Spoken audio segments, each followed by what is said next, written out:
நம்ம இன்றைக்கி பார்க்க போகிற விஷயம் ப்ரோக்ராமிங் லாங்குவேஜஸில் ஸ்டாட்டிக் டைப்பிங் டைனமிக் டைப்பிங் அப்படின்னு சில கான்செப்ட்ஸ் இருக்குது. அதை பற்றி தான் பார்க்க போகிறோம்.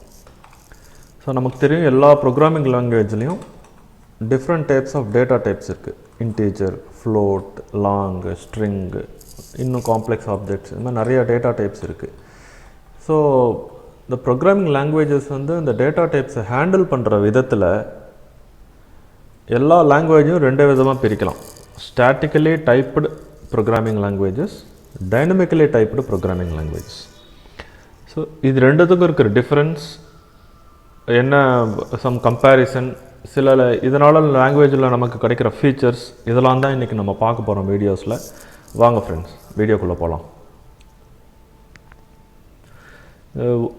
மெயின் டாபிக் உள்ள போகிறதுக்கு முன்னாடி நம்ம யூஸ் பண்ண போகிற முக்கியமான சில டேர்ம்ஸை நம்ம இங்கே பார்த்துடலாம். ஒன்று டேட்டா டைப். அது இப்போ சொன்ன மாதிரி integer, Boolean, double, arrays, list, map, dictionary, இன்னும் காம்ப்ளெக்ஸ் ஆப்ஜெக்ட்ஸு, இது எல்லாமே டேட்டா டைப் அப்படின்னு நம்ம சொல்லுவோம். அதாவது ஒரு வேரியபிளில் வேல்யூஸ் இருக்கும், அது என்ன மாதிரியான வேல்யூஸ் அப்படின்னு கம்யூனிகேட் பண்ணுறது தான் டேட்டா டைப். ஸோ அதில் இத்தனை விதம் இருக்குது. ஓகே, இந்த டைப்பை இன்றைக்கி தெரிஞ்சுக்கிறோம். அடுத்தது இன்டர்ப்ரெட்டர், கம்பைலர், இந்த மாதிரி சில டேர்ம்ஸ் இருக்குது. ஸோ நம்ம இதை படிச்சிருப்போம். இன்டர்ப்ரெட்டர் அப்படின்றது என்னென்னா, ஒரு ப்ரோக்ராமோட லைன்ஸ் ஆஃப் கோட் இருக்கு இல்லையா, அதை ஒன் பை ஒன் லைன் லைனாக எக்ஸிக்யூட் பண்ணிக்கிட்டே வரும். அந்த மாதிரி ஒரு சிஸ்டம் இன்டர்ப்ரெட்டர் அப்படின்னு சொல்லுவாங்க. கம்பைலர் அப்படின்னா என்னென்னா, அந்த ஒட்டுமொத்த கோடையும் அது ஒரு மாதிரி ப்ராசஸ் பண்ணி அது ஒரு பைனரியாக மாற்றிடுவோம். ஆக்சுவலாக அந்த பைனரி தான் ஆக்சுவலாக எக்ஸிக்யூட் ஆகும். ஓகே, ஸோ இந்த நம்மளோட கோடை பைனரியாக மாற்றுது இல்லையா, அந்த ப்ராசஸ் பேர் தான் கம்பைலேஷன். அதை பண்ணுறது கம்பைலர். ஓகே, ஸோ இன்டர்ப்ரெட்டர்ன்றது line by line code execute ஆகிட்டே வரும். ரன் டைமில் தான் கோடே ப்ராசஸ் நடந்து கோட் ரன் ஆகும். கம்பைலர்ன்றது எப்படின்னா, ஒட்டுமொத்த கோடையும் அது ப்ராசஸ் பண்ணி ஒரு மாதிரி அதுக்கு புரிகிற மாதிரி ஒரு பைனரியாக மாற்றி வச்சுருக்கோம். ஆக்சுவலாக அந்த மாத்திர ப்ராசஸ் தான் கம்பைலேஷன். அந்த மாத்திர சிஸ்டம் கம்பைலர். அப்புறம் கம்பைல் டைம் ப்ராசஸிங் அப்படின்னு ஒன்று இருக்குது. அதாவது இப்போ சொன்ன மாதிரி ப்ரோக்ராமிங் லாங்குவேஜோட கோடு அதாவது ஹியூமனுக்கு புரிகிற கோடு மிஷினுக்கு புரிகிற கோடாக மாறும். அந்த ப்ராசஸ் கம்பைலேஷன். அந்த மாறுற நேரத்தில் சில இப்போ வேலிடேஷன்ஸ் எல்லாம் அந்த ப்ரோக்ராமிங் லாங்குவேஜ் கம்பைலர் செய்யும். அந்த மாதிரி வேலிடேஷன் ப்ராசஸிங் எல்லாம் கம்பைல் டைம் ப்ராசஸிங்னு சொல்கிறோம். ஏன்னா கோடு கம்பைல் ஆகும் போதே இதெல்லாம் நடக்குது. இதுக்கு ஆப்போசிட் விஷயம் என்னது, ரன் டைம் ப்ராசஸிங். அப்படின்னா என்னது, சில ப்ராசஸிங்லாம் கோடு எக்ஸிக்யூட் ஆகும்போது தான் ஓடும் ஆக்சுவலாக. ஓகே, அந்த மாதிரி வேலிடேஷன், அந்த மாதிரி ப்ராசஸிங்லாம் ரன் டைம் ப்ராசஸிங். ஒரு எக்ஸாம்பிளுக்கு, நம்ம ஒரு ப்ரோக்ராமிங் லாங்குவேஜ் கோடு எழுதிக்கிட்டு இருக்கோம்னு வச்சுக்கலாம். ஒரு லாங்குவேஜுக்கு ஒரு சின்டாக்ஸ் இருக்கும். அந்த சின்டாக்ஸ் நம்ம சின்டாக்ஸ் படி தான் கோடு எழுத முடியும். அந்த சின்டாக்ஸ் வயலேட் பண்ணுற மாதிரி ஏதோ பண்ணிட்டோம்னா ஒரு எரர் வரும் ஆக்சுவலாக. ஓகே, இந்த எரர் எப்படின்னா, கோடு கம்பைல் ஆகும்போதே இந்த எரர் கண்டுபிடிச்சிரும் இந்த ப்ரோக்ராமிங் லாங்குவேஜ். ஓகே, ஸோ இந்த மாதிரி வேலிடேஷன் கம்பைல் டைம் வேலிடேஷன். அதே மாதிரி சில வேலிடேஷன்லாம் ரன் டைமில் தான் நடக்கும். ஒரு வேரியபிளில் ஒரு ஆப்ஜெக்ட் இருக்கா இல்லையா, இந்த மாதிரி விஷயங்கள் ரன் டைம் ப்ராசஸிங் ஆக்சுவலாக. ஸோ இந்த டேர்ம்ஸ் நம்ம ஞாபகம் வச்சுக்கலாம். பின்னாடி இதை திருப்பி நம்ம யூஸ் பண்ணுவோம். ஓகே, டேட்டா டைப்ஸ்னால் என்னென்னு பார்த்தோம். இன்டர்ப்ரெட்டர், கம்பைலர் அதை பார்த்துட்டோம். கம்பைல் டைம் ப்ராசஸிங்னா என்னென்னு பார்த்துருக்கோம். ரன் டைம் ப்ராசஸிங்னா என்னென்னு பார்த்துருக்கோம். இப்போ அடுத்தது நம்ம மெயின் டாபிக் உள்ளே போயிடலாம்.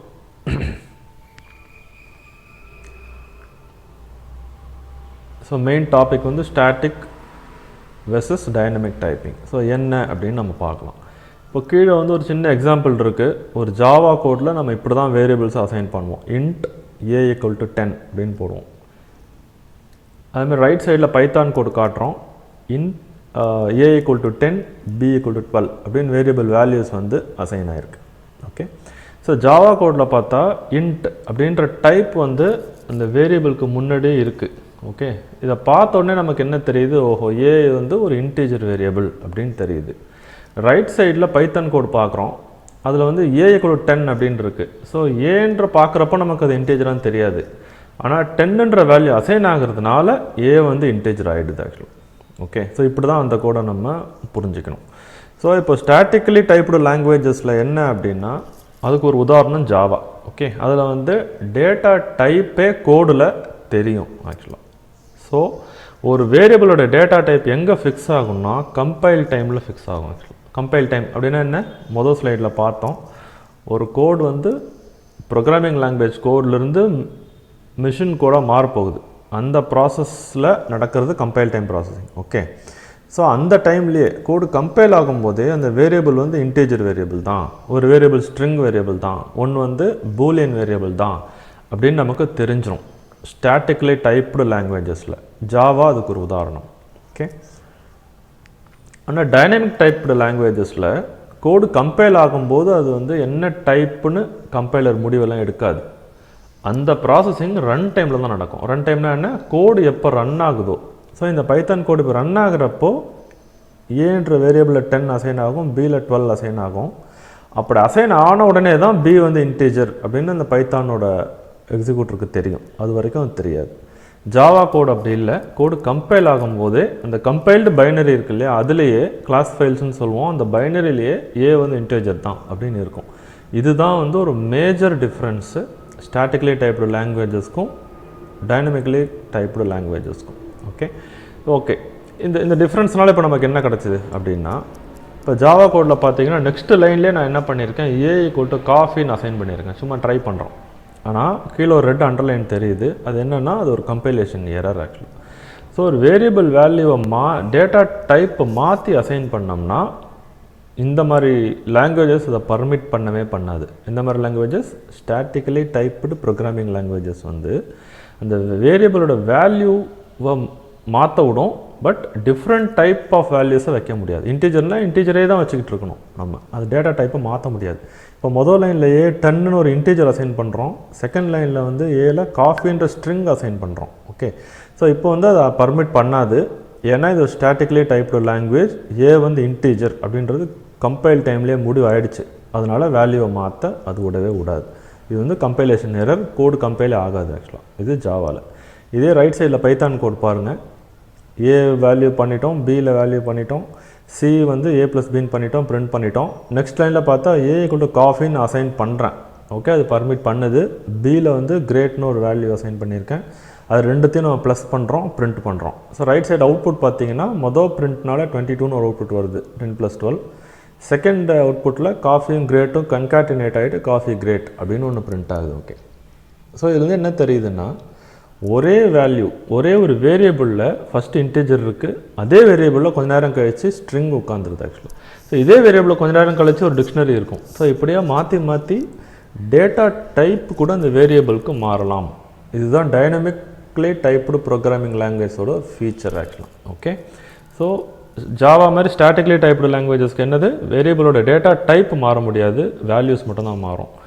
பைத்தன் மாதிரி ஜாவா ஸ்கிரிப்ட் மாதிரி லாங்குவேஜஸில் வேரியபிளோட டேட்டா டைப்பே மாறலாம். ஒரு கோடு எக்ஸிக்யூட் ஆகும்போது அது ஒரு வேல்யூ ஒரு டேட்டா டைப்போட வேல்யூவை வச்சுக்கிட்டு இருக்கோம். ஸோ இது வந்து ஒரு இது. ஸோ இப்போ என்ன மாதிரி வேல்யூ அசைன் பண்ணாலும் இங்கே கம்பைலேஷன் எரர் கிடையாது, ரன் டைம் அதை பார்த்துக்கும். ஆக்சுவலாக அதில் என்ன வேல்யூ இருக்குது, அது கரெக்டாக இருக்கா இல்லையான்றதெல்லாம் இந்த கோடோட ரன் டைம் பார்த்துக்கும். டைனமிக்லி டைப்டு லாங்குவேஜஸில், ஸ்டாட்டிக் டைப்டு லாங்குவேஜஸில் கம்பைலரே பார்த்து எரர் சொல்லிடும், ஓகேன்னா அதை பர்மிட் பண்ணிடும், அது ரன் ஆகிடும் கண்டிப்பாக. ஸோ இந்த மாதிரி வந்து இது ஒரு கம்பேரிசன் ஆக்சுவலாக. ஸோ இதுக்கப்புறம் வந்து இதுக்காக சில வேலிடேஷன்ஸ் எல்லாம் இருக்குது ஆக்சுவலாக. ஒரு இன்டீஜர்னால் வேல்யூ கரெக்டாக தான் இருக்கா, ஒரு அதில் சில டைம் ஒரு ஆப்ஜெக்ட் மாதிரி இருக்கிற ஆப்ஜெக்ட் ரெஃபரன்சஸ் நல்லுன்னு ஒன்று இருக்கும். ஸோ நல் இருக்கா இல்லையா, இந்த மாதிரி சில செக்ஸ் எல்லாம் ரன் டைமில் தான் செய்ய முடியும்.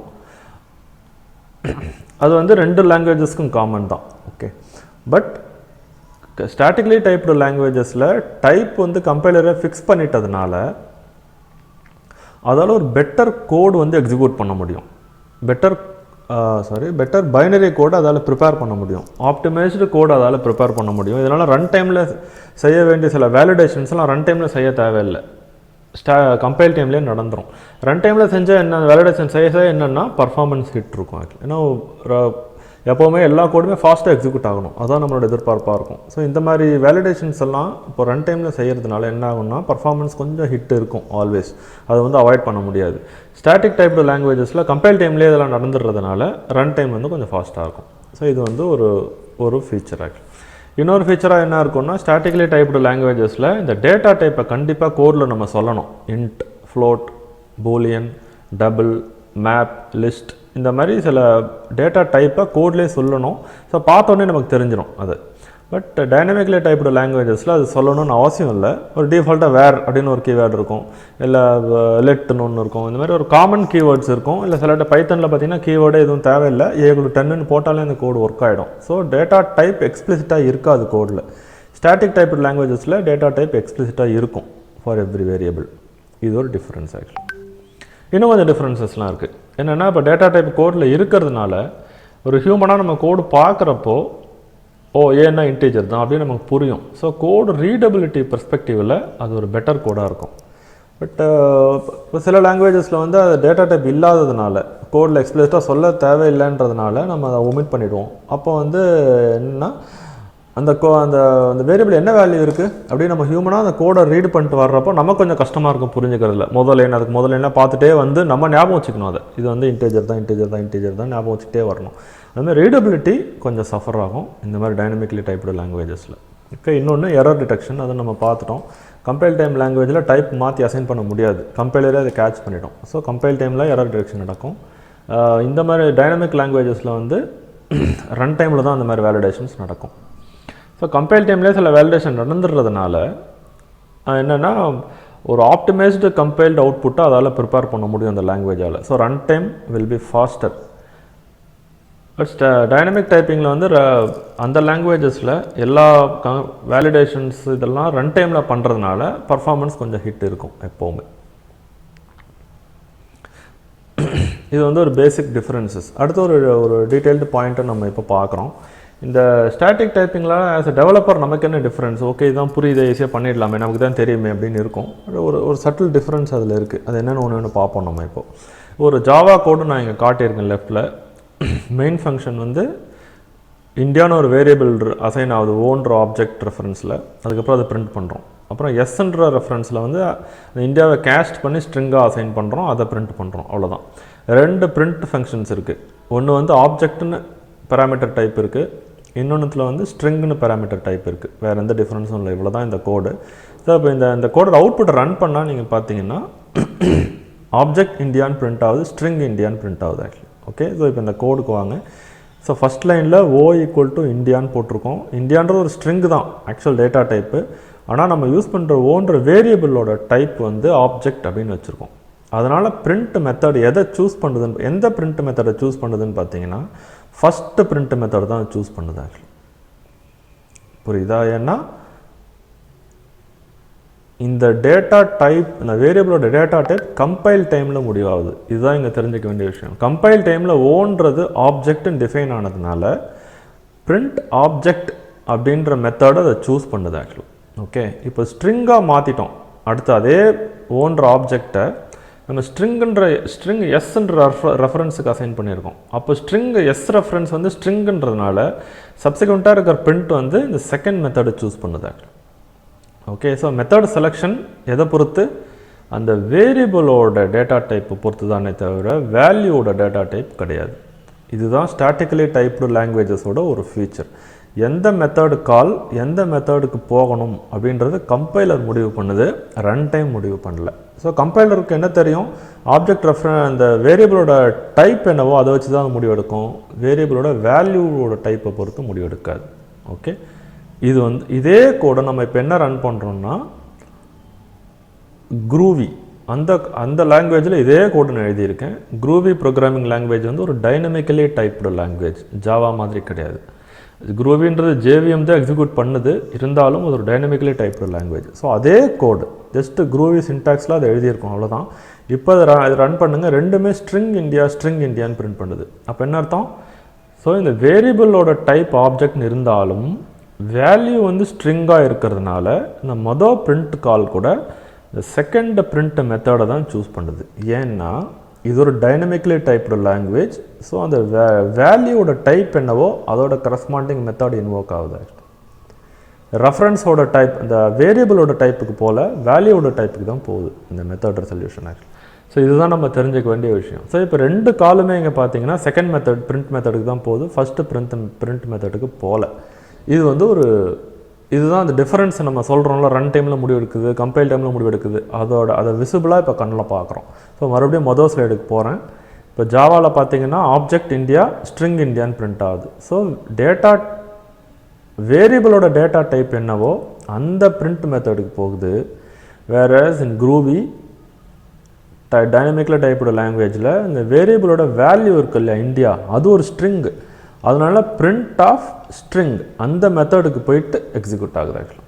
ஸோ இது வந்து ஒரு மெயின் டிஃப்ரென்ஸ். ஒரு ஆஸ் எ டெவலப்பர் நம்ம இதை தெரிஞ்சிக்க வேண்டிய டிஃப்ரென்ஸ் ஆக்சுவலாக.